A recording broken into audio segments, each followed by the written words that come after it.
Forget Glenfiddich, forget Glenmorangie. Take a swig of Amrut instead. Yes, you heard that right. Amrut Fusion, a domestic-made single malt, has become one of the world's top 3 single malts, and it's made right at home, right near Bangalore. Here's a detailed report with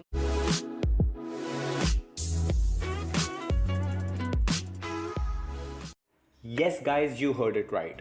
In the brown spirit space, the past decade has been marked by the rise of whiskies born beyond the boundaries of their stereotypical breeding grounds.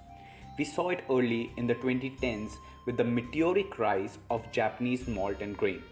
Taiwan climbed aboard not long after, as did Australia and New Zealand. But the 20s ought to be India's time to roll. In the top international markets, there are currently 3 imported brands from the country that account for most of the Indian single malt market. They include Amrut, Paul John, and Rampur. Each is adding some compelling statements to the category. But it's that first producer that was especially recognized at the International Wine and Spirits Competition. It was there that Amrut netted an impressive 95 out of 100 score for its lightly peated fusion label. Complex and attractive nosed with vanilla, fudge and hints of peat smoke, opens beautifully on palate with flavors of dried apple and apricot, toffee and gingerbread. Waxy mouthfeel and long spicy finish. The $70 bottle remains a perennially overlooked single malt for its price in the international market. It's really heartening to see the country earning a name in the game of single malts, and it only makes sense that Amrut would be leading the charge here. After all, the company did pioneer the country's use of malted grain whiskey back in 1982.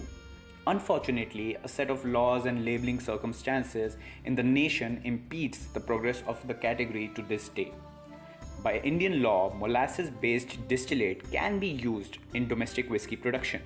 So the vast majority of bottlings widely consumed from Kanyakumari to Kargil is essentially rum-flavored whiskey.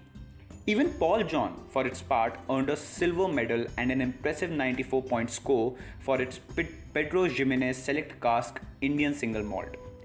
To be clear, these are brands that American and European consumers will never get to see because they can't be exported as whiskey according to their whiskey laws. The pioneering brands, Amrut and others, are showing just how exceptional actual Indian malt can be.